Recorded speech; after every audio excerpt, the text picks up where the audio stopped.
Welcome back. We're reading Agatha Christie, The Murder of Roger Ackroyd, and we are on chapter 19, Flora Ackroyd. As I was returning from my round the following morning, I was hailed by Inspector Raglan. I pulled up, and the inspector mounted on the step. "Good morning, Dr. Shepherd," he said. "Well, that alibi is all right enough. Charles Kent's?" "Charles Kent's. The barmaid at the Dog and Whistle, Sally Jones, she remembers him perfectly. Picked out his photograph from among 5 others. It was just 9:45 when he came into the bar, and the Dog and Whistle is well over a mile from Fernley Park. The girl mentions that he had a lot of money on him. She saw him take a handful of notes out of his pocket. Rather surprised her, it did, seeing the class of fellow he was, with a pair of boots clean dropping off him. That's where that 40 pounds went, right enough. The man still refuses to give an account of his visit to Fernley. Obstinate as a mule he is. I had a chat with Hayes at Liverpool over wire this morning. Hercule Poirot says he knows the reason the man went there that night, I observed. "Does he?" cried the inspector eagerly. "Yes," I said maliciously. "He says he went there because he was born in Kent." I felt a distinct pleasure in passing on my own discomfiture. Raglan stared at me for a moment or two uncomprehendingly. Then a grin overspread his weaselly countenance, and he tapped his forehead significantly. "Bit gone here," he said. "I've thought so for some time. Poor old chap. But that's why he had to give up and come down here. In the family, very likely. He's got a nephew who's quite off his crumpet." "Poirot has?" I said, very surprised. "Yes. Hasn't he ever mentioned him to you? Quite docile, I believe, and all that, but mad as a hatter. Poor lad." "Who told you that?" Again, a grin showed itself on Inspector Raglan's face. "Your sister, Miss Shepherd. She told me all about it." Really, Carolyn is amazing. She never rests until she knows the last details of everybody's family secrets. Unfortunately, I have never been able to instill into her the decency of keeping them to herself. "Jump in, Inspector," I said, opening the door of the car. "We'll go up to the Larches together and acquaint our Belgian friend with the latest news." "Might as well, I suppose. After all, even if he is a bit balmy, it was a useful tip he gave me about those fingerprints. He's got a bee in his bonnet about the man Kent, but who knows, there may be something useful behind it." Poirot received us with his usual smiling courtesy. He listened to the information we had brought him, nodding his head now and then. "Seems quite okay, doesn't it?" said the inspector rather gloomily. "A chap can't be murdering someone in one place when he's drinking in the bar in another place a mile away. Are you going to release him?" "Don't see what else we can do. We can't very well hold him for obtaining money on false pretenses. Can't prove a rooty thing." The inspector tossed a match into the grate in a disgruntled fashion. Poirot retrieved it and put it neatly in a little receptacle designed for the purpose. His action was purely mechanical. I could see that his thoughts were on something very different. "If I were you," he said at last, "I should not release the man, Charles Kent, yet." "What do you mean?" Raglan stared at him. "What I say. I should not release him yet." "You don't think he can have had anything to do with the murder, do you?" "I think probably not, but one cannot be certain yet." "But haven't I just told you?" Poirot raised a hand protestingly. Oui, I heard. I am not deaf, nor stupid, thank the good God. But see you approach the matter from the wrong premises. Is that not the word?" The inspector stared at him heavily. "I don't see how you make that out. Look here, we know Mr. Ackroyd was alive at 9:45. You admit that, don't you?" Poirot looked at him for a moment, then shook his head with a quick smile. "I admit nothing that is not proved." "Well, we've got proof enough of that. We've got Miss Flora Ackroyd's evidence." "That she said good night to her uncle?" "But me, I do not always believe what a young lady tells me. No, not even when she is charming and beautiful. But hang it all, man, Parker saw her coming out of the door. No. Poirot's voice rang out with sudden sharpness. That is just what he did not see. I satisfied myself of that by a little experiment the other day. You remember, Doctor. Parker saw her outside the door, with her hand on the handle. He did not see her come out of the room. But where else could she have been? Perhaps on the stairs? The stairs?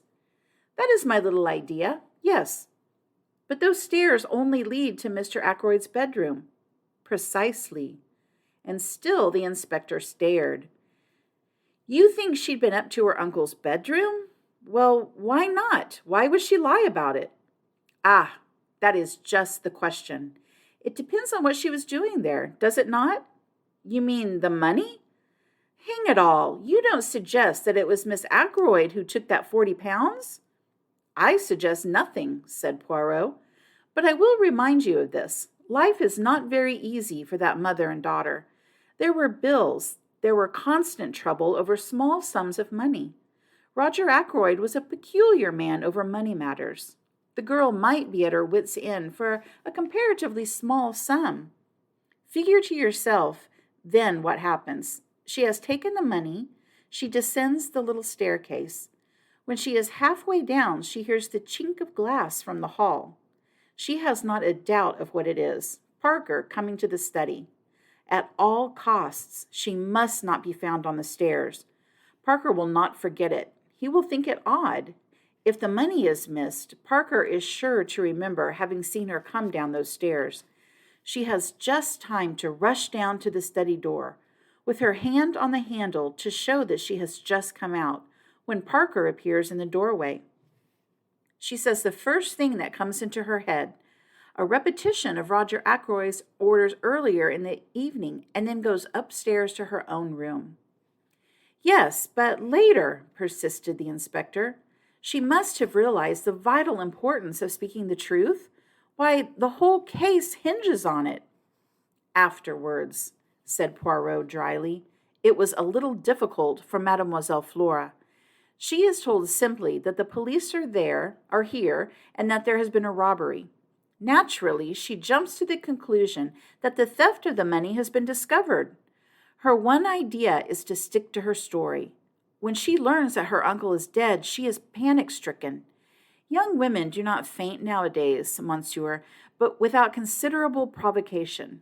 Eh bien, there it is. She is bound to stick to her story, or else confess everything. And a young and pretty girl does not like to admit that she is a thief, especially before those whose esteem she is anxious to retain. Raglan brought his fist down with a thump on the table. I'll not believe it, he said. It's not credible. And you've known this all along? The possibility has been in my mind from the first, admitted Poirot. I was always convinced that Mademoiselle Flora was hiding something from us. To satisfy myself, I made the little experiment I told you of. Dr. Shepherd accompanied me. A test for Parker, you said it was, I remarked bitterly. Mon ami, said Poirot apologetically. As I told you at the time, one must say something. The inspector rose. There's only one thing for it, he declared. We must tackle the young lady right away. You'll come up to Fernley with me, Mr. Poirot? Certainly. Dr. Shepherd will drive us up in his car. I acquiesced willingly. On inquiry from Miss Ackroyd, we were shown into the billiard room. Flora and Major Hector Blunt were sitting on the long window seat. Good morning, Miss Ackroyd, said the inspector. Can we have a word or two alone with you? Blunt got up at once and moved to the door. What is it? Asked Flora nervously. Don't go, Major Blunt. He can stay, can't he? She asked, running to the inspector. That's as you like, said the inspector dryly.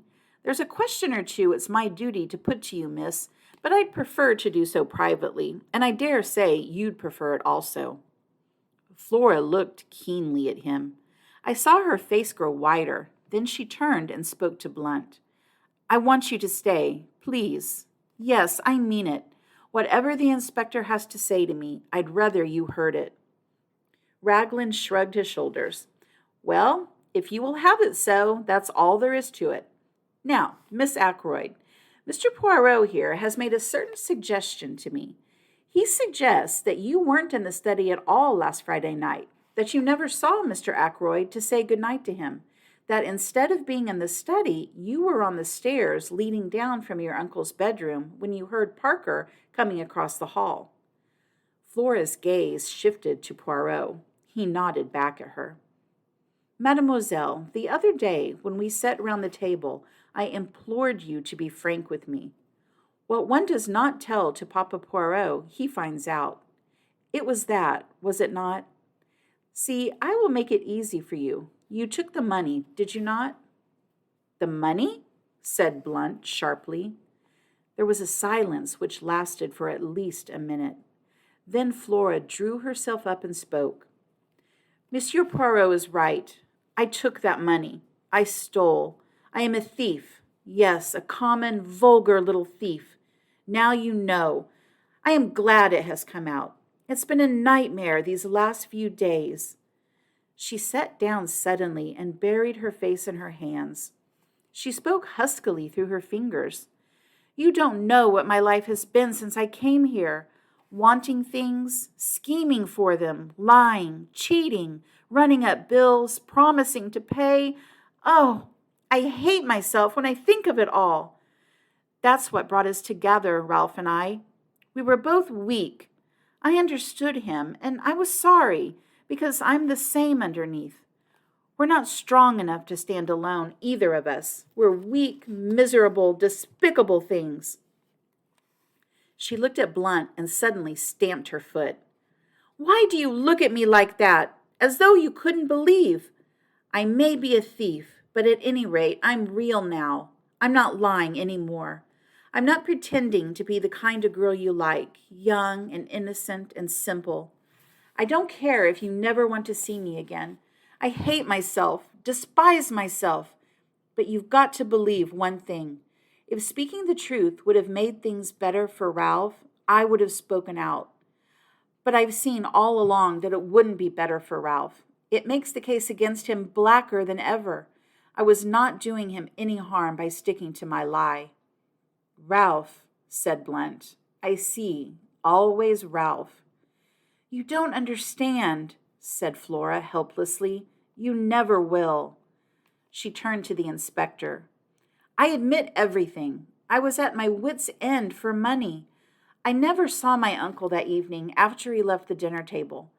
As to the money, you can take what steps you please. Nothing could be worse than it is now." Suddenly she broke down again, hid her face in her hands, and rushed from the room. "Well," said the inspector in a flat tone, "so that's that." He seemed rather at a loss what to do next. Blunt came forward. "Inspector Raglan," he said quietly, "that money was given to me by Mr. Ackroyd for a special purpose. Miss Ackroyd never touched it. When she says she did, she is lying with the idea of shielding Captain Patten. The truth is, as I said, and I am prepared to go into the witness box and swear to it." He made a kind of jerky bow, then, turning abruptly, he left the room. Poirot was after him in a flash. He caught the other up in the hall. "Monsieur, a moment, I beg of you, if you will be so good." "Well, sir?" Blunt was obviously impatient. He stood frowning down on Poirot. "It is this," said Poirot rapidly. "I am not deceived by your little fantasy. No, indeed. It was truly Miss Flora who took the money. All the same, it is well imagined what you say. It pleases me.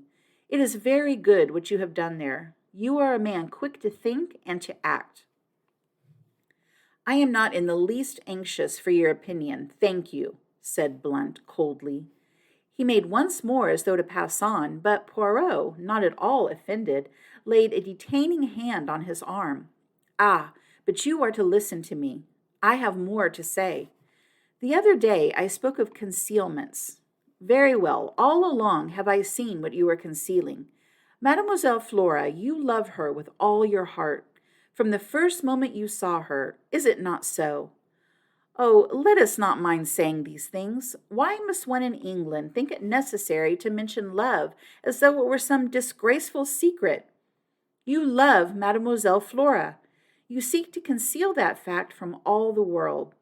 That is very good. That is as it should be. But take the advice of Hercule Poirot. Do not conceal it from Mademoiselle herself. Blunt had shown several signs of restlessness whilst Poirot was speaking, but the closing words seemed to rivet his attention. "What do you mean by that?" he said sharply. "You think that she loves Captain Ralph Patten, but I, Hercule Poirot, tell you that that is not so. Mademoiselle Flora accepted Captain Patten to please her uncle, and because she saw in a marriage a way of escape from her life here which was becoming frankly insupportable to her. She liked him, and there was much sympathy and understanding between them. But love? No. It is not Captain Patten Mademoiselle Flora loves." "What the devil do you mean?" asked Blunt. I saw the dark flush under his tan. "You have been blind, monsieur, blind. She is loyal, the little one. Ralph Patten is under a cloud. She is bound in honor to stick by him. I felt it was time I put in a word to help on the good work. My sister told me the other night," I said encouragingly, "that Flora had never cared a penny piece for Ralph Patten, and never would. My sister is always right about these things." Blunt ignored my well-meant efforts. He spoke to Poirot. "Do you really think—" he began and stopped. He is one of those inarticulate men who find it hard to put things into words. Poirot knows no such disability. "If you doubt me, ask her yourself. But perhaps you no longer care to. The affair of the money?" Blunt gave a sound like an angry laugh. "Think I'd hold that against her? Roger was always a queer chap about money.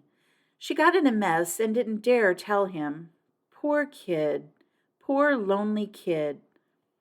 Poirot looked thoughtfully at the side door. "Mademoiselle Flora went into the garden, I think," he murmured. "I've been every kind of a fool," said Blunt abruptly.